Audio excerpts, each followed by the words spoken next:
So we continue with upthrust.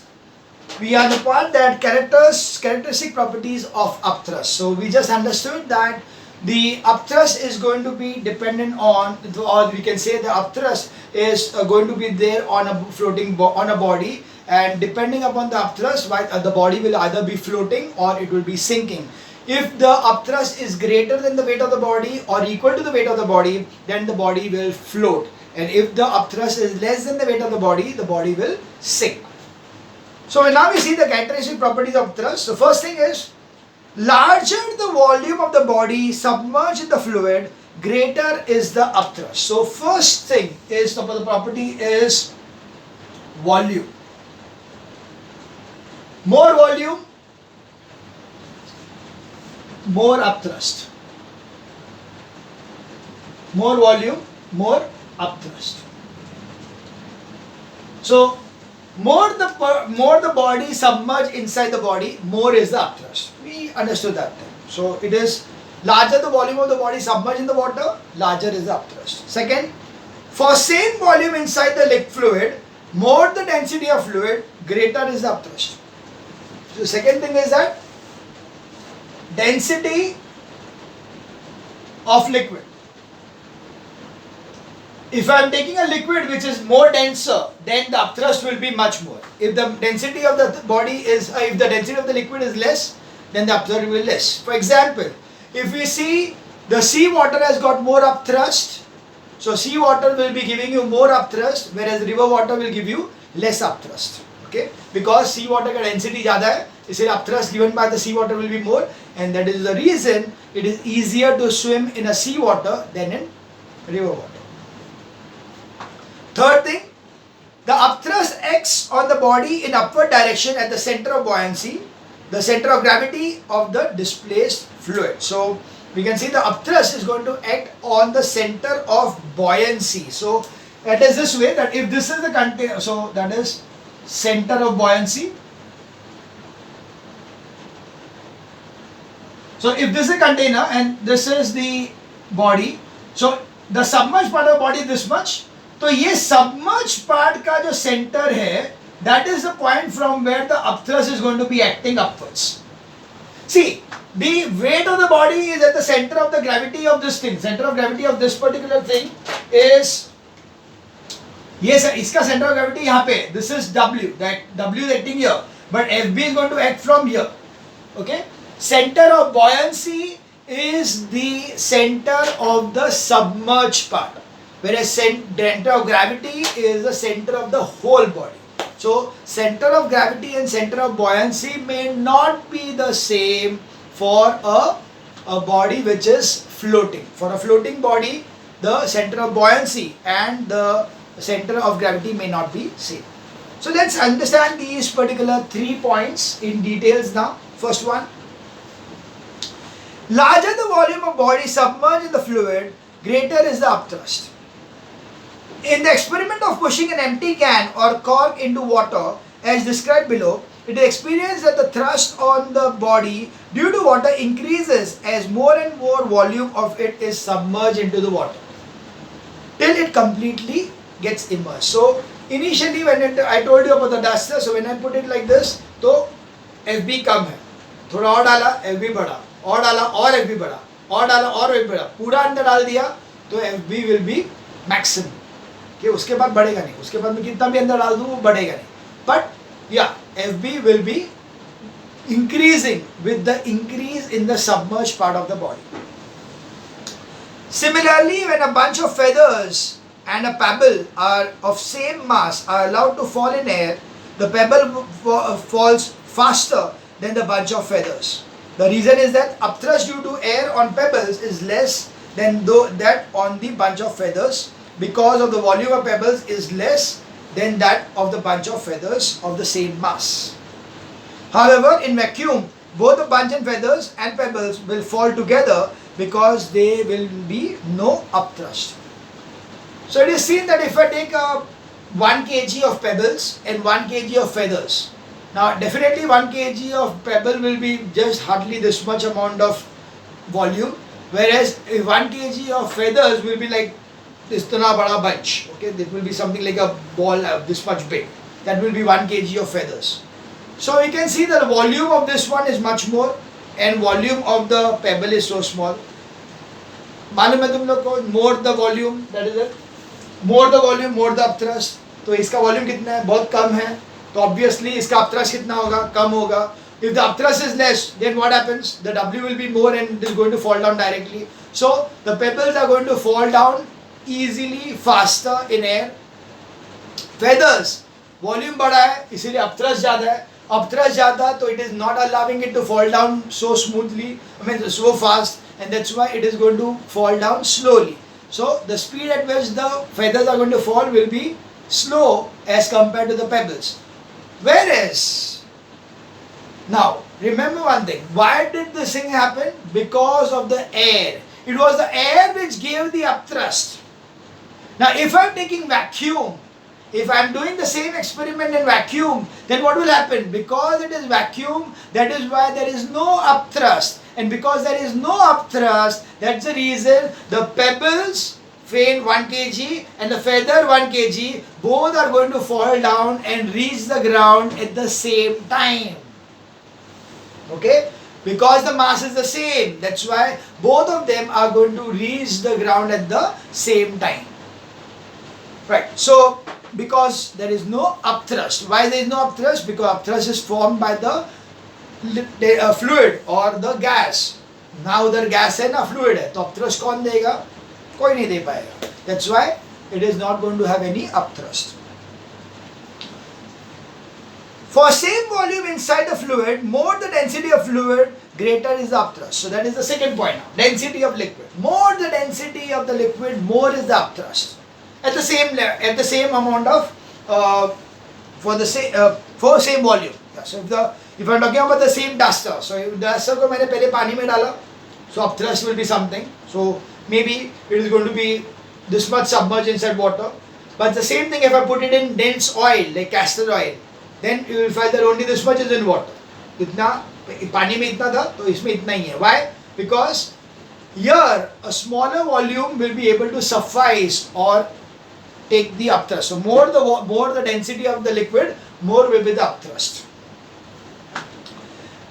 If we place a piece of cork A into water and another identical cork B into glycerine or mercury, we notice that the volume of cork B immersed in glycerine or mercury is smaller as compared to the volume A immersed in water. That is what I told you. Okay?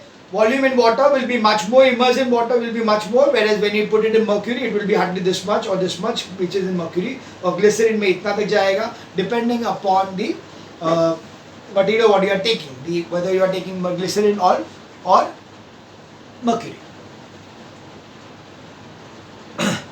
Now if you want to immerse cork B in glycerin to the same extent as cork A in the water, then additional force is needed on cork B to immerse it to a level as cork A. This shows that for the same volume of body immersed in a liquid, the denser liquid exerts more upthrust. So you can see that if I want, now if it is like this, now glycerin में इतना ही गया था, अगर मुझे उसमें इतना तक जाना है, तो I need some extra force to put it inside. That means the upthrust was more, that is why external force was required to bring it there. So for the same volume, this much volume of the body, for this much volume of body, the upthrust in water will be less as compared to the upthrust given in mercury or glycerin.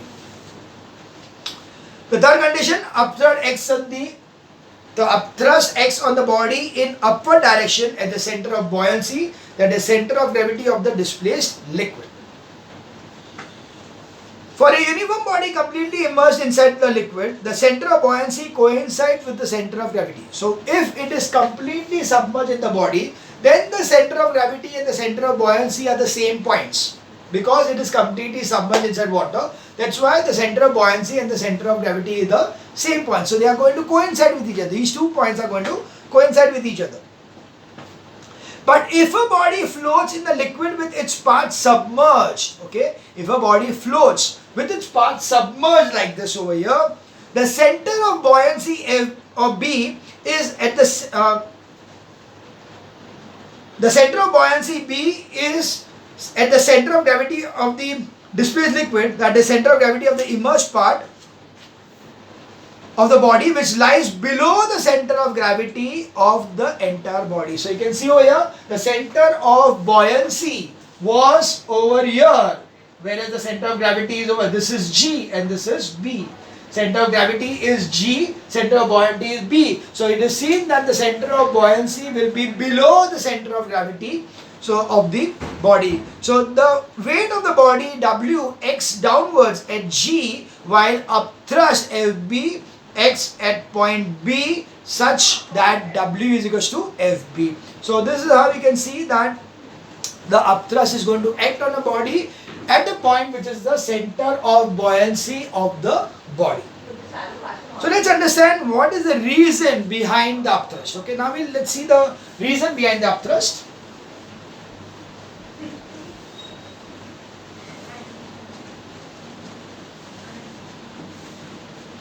So let's see the reason. If I take a container, I fill the container with water, and I take a piece, maybe a cube, which is over here like this, such that this is one surface, this is another surface.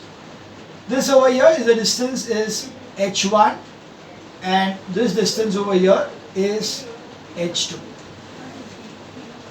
Now, we very well know over here that the pressure at this point, this horizontal surface, we have learned in the pressure in fluids that at a particular horizontal surface, the pressure throughout the liquid will be the same. So accordingly, we see that pressure over here will be P1 and the pressure over here will be P2. So you can see P1 is equals to H1 rho G, that is as per the formula for the pressure in fluids, that P1 is equals to H1 rho G, where rho is the density of the water and G is the gravitational force, whereas P2 will be equal to H2 rho G. So you can see here that P2 is H2 rho G. Now we very well know that H2 is greater than H2 is greater than H1. Therefore, if rho and G are always they are same, so automatically P1 is related to H1 and P2 is related to H2. So if H2 is greater than H1, then P2 will be greater than P1.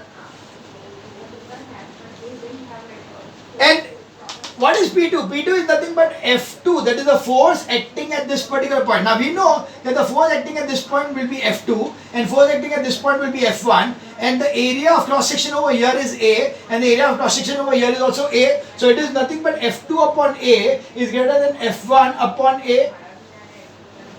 Pressure is force upon area. So you can see over here, area being the same, F2 will be greater than F1. So at this particular point, the force which is upwards, okay, is greater than the force which is going to come over here downwards. So accordingly we see that because this is going to be, the force acting over here will be more than this, so that's why this is making it go upwards. Okay, here we are not considering the weight of the body, we are just considering the force, difference of the force between the upper part and the lower part. Upper part का force जो है और lower part का जो force है वो दोनों में डिफरेंस है, जिसके कारण lower part has got more force than the upper part, because lower part has got more pressure because it is at a higher depth. Okay, that's why we see that F2 will be greater than F1. Let's read this thing what is given in the textbook so that we understand it much better.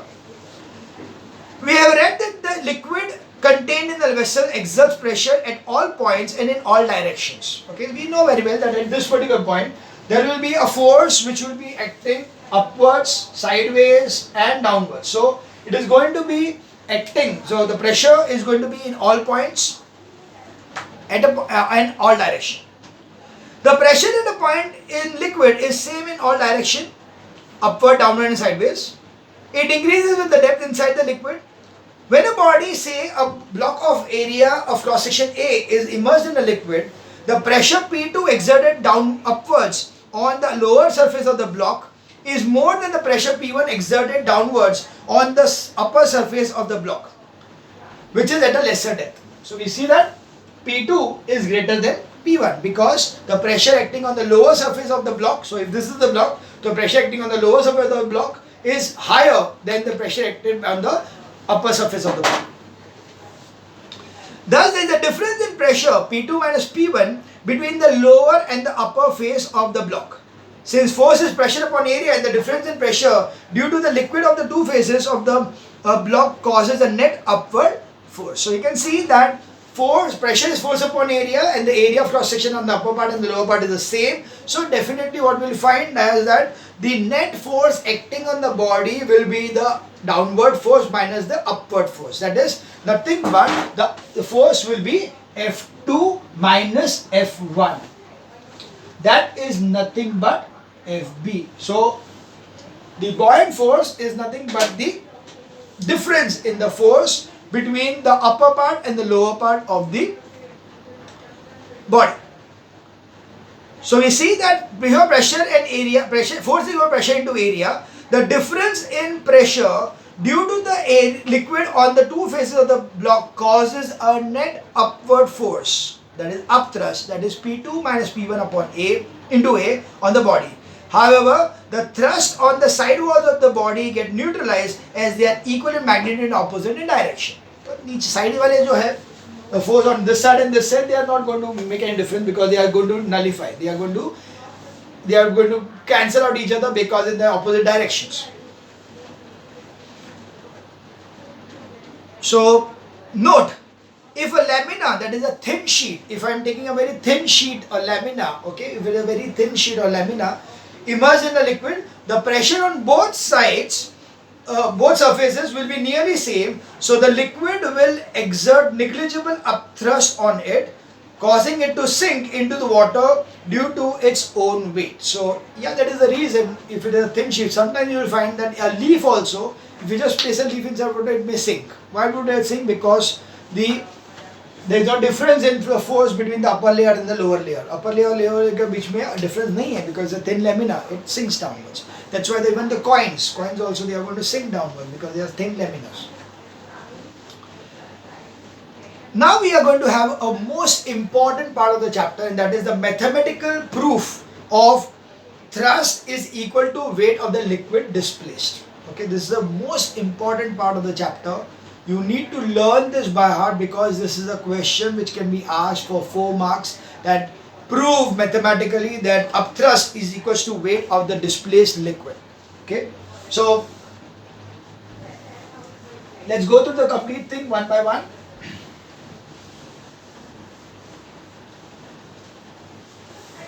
So what we'll be having is, first is a container.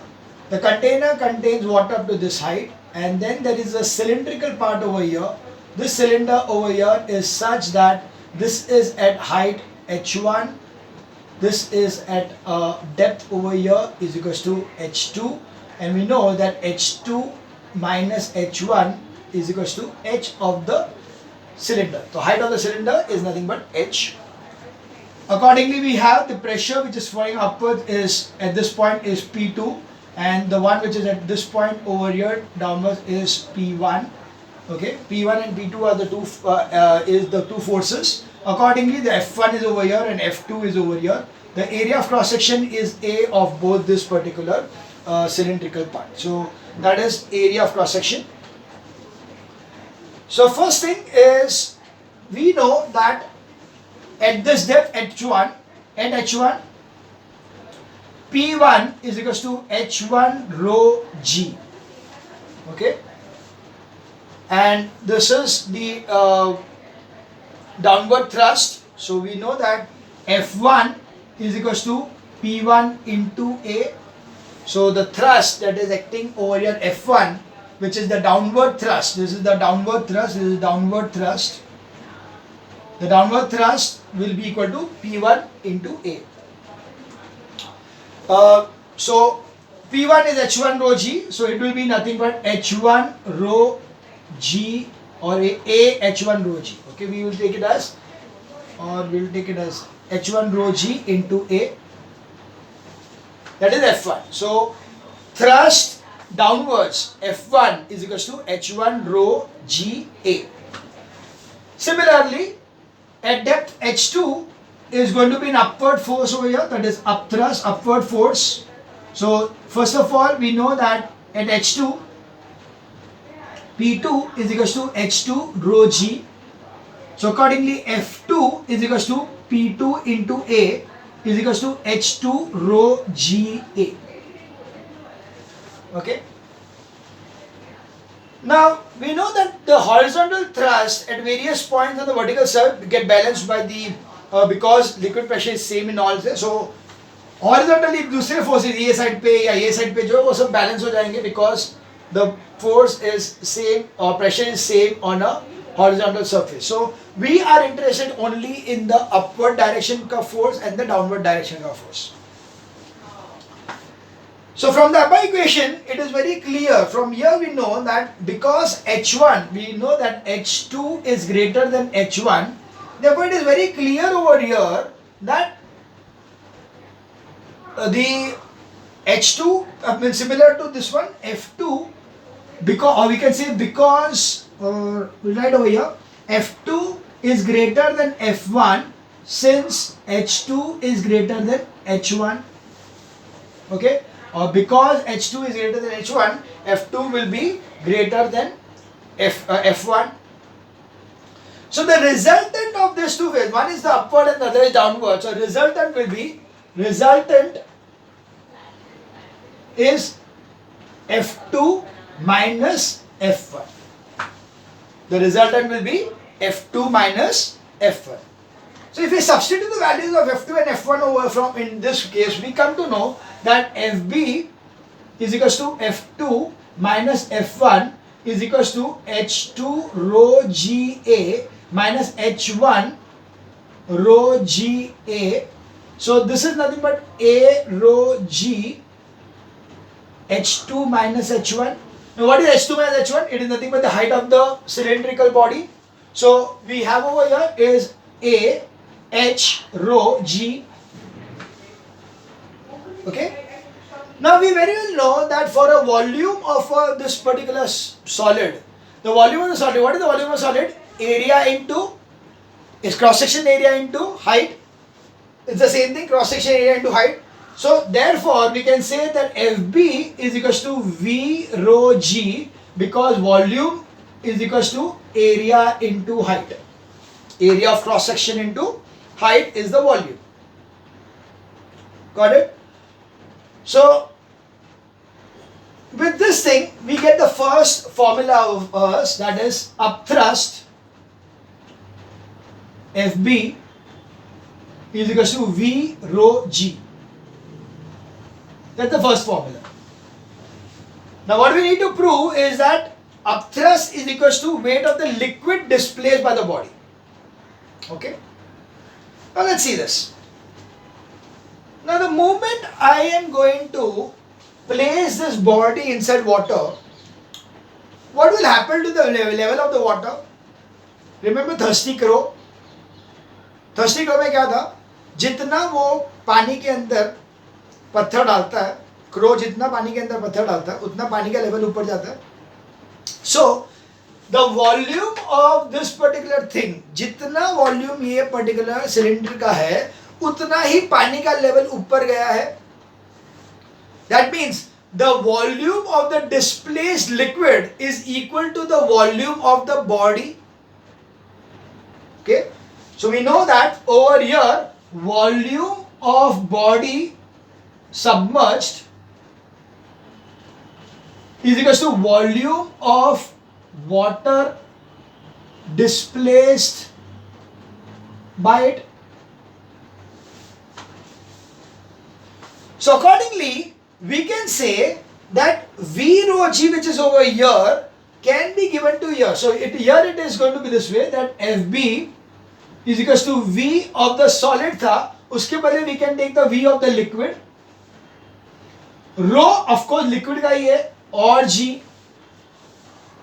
That means instead of taking this thing, this as V of the solid and this is V of the liquid. Now because V of the solid and V of the liquid are the same, because जितना मैंने उसको अंदर डुबाया उतना ही पानी का level ऊपर आया. So the volume of the water displaced by the submerged part of the body is the same as the volume of the body which is inside the water. Okay मैंने अगर इतना ये डस्टर को पानी के अंदर डाला तो पानी जितना बाहर overflow, this can be easily done even by a small experiment. You take a container completely filled with water, completely एकदम रिम तक, और उसके बाद ये पर्टिकुलर डस्टर का अंदर डाल दो. जैसे ही उसको अंदर डालेंगे तो पानी ओवरफ्लो होगा. जो पानी ओवरफ्लो होगा उसका वॉल्यूम देखो, उसका वॉल्यूम और इसका वॉल्यूम दोनों सेम मिलेगा. Okay In fact, that is what is Archimedes' principle. We'll learn it in a later part. So you can see that when I'm immersing it inside water, the volume of the liquid is equal to the volume of the solid. So here, Fb can be given as volume of the liquid into density of the liquid into G. Now, what is volume into density? Does this strike to you anything? Density is equal to mass upon volume. We know that density is equal to mass upon volume. So automatically mass is equal to density into volume, which is nothing but density into volume. So therefore it is nothing but mass of liquid into G. But M into G क्या है? Mass into gravitational force is the weight of the body. So automatically what happens? Fb will be equal to weight of liquid displaced by body. This is what is to be proved. We wanted to prove that the force, that is the upthrust, is equal to the weight of the liquid displaced by the body. अगर मैंने इसको पानी में डाला तो इसका कितना upthrust होगा? That is equal to the weight of the water which is spilled outside. वो जो बाहर निकला, overflow हुआ, उसका weight, जो पानी का weight जो था, that is equal to the weight of the duster. Okay, that is equal to the weight of the that is equal to the Fb on the duster. Okay, so we see that the volume, since the solid when immersed in liquid displaces liquid equal to the volume of its submerged part, therefore V rho G is equal to volume of solid into density of liquid into acceleration due to gravity, or V rho G is equal to volume of liquid displaced into density of liquid into acceleration due to gravity, which is nothing but mass of the liquid displaced into acceleration due to gravity, which is nothing but weight of the liquid displaced by the submerged part of the body. So that is why we see upthrust is equal to weight of the liquid displaced by the submerged part of the body. Note, if the body is completely immersed in a liquid, the volume of the liquid displaced by it will be equal to its own weight, and upthrust then will be maximum. So if the body is completely immersed in the liquid, so if it is completely immersed in the liquid, then the volume of the liquid displaced will be equal to the own weight of, and upthrust will be maximum. And although the above results are derived from the cylindrical body, the same is equally true for any shape of the body, because this particular form, यहाँ पे भले हम लोग ने cylindrical body लिया, पर ये अगर हमने cubical लिया होता तो भी क्या होता, area of cross section will L into B into H, so it will be L into B into H. So otherwise it does not, अगर कोई भी होता, because any volume is nothing but area of cross section into height. So because it is area of cross section into height, that's why it is going to, and even if it is an irregular shape, still we know that the volume will be nothing but the upthrust. So because the displacement, or we can say the displaced part of the liquid, will be equal to the volume of the body. So factors affecting the upthrust are, from the above discussion it is clear that the magnitude of thrust of the body due to the liquid depends on the following two factors: volume of the body submerged in liquid or fluid, and density of the liquid in which the body is submerged. So the two factors on which the body is going to depend upon, where the upthrust on the body is going to depend upon, is first is the volume of the body submerged, कितना body को अंदर पानी में डाला है उतना, and secondly is the density of the liquid in which it is submerged. What is the density of the liquid? So two things, that is the volume and the density. Okay, gravitational force को नहीं चिंता करेंगे. So the volume of the body submerged, volume of the body submerged, and the density of the liquid. Okay, we are talking about the density of the liquid and not the solid. Okay, so that was the factors affecting upthrust. This part of the chapter was very, very important. As I told you, you need to learn this particular complete derivation of how the upthrust is equal to weight of the liquid displaced by the submerged part of the body. Okay, so we now stop over here for this video, and we continue with the next video about effects of the upthrust.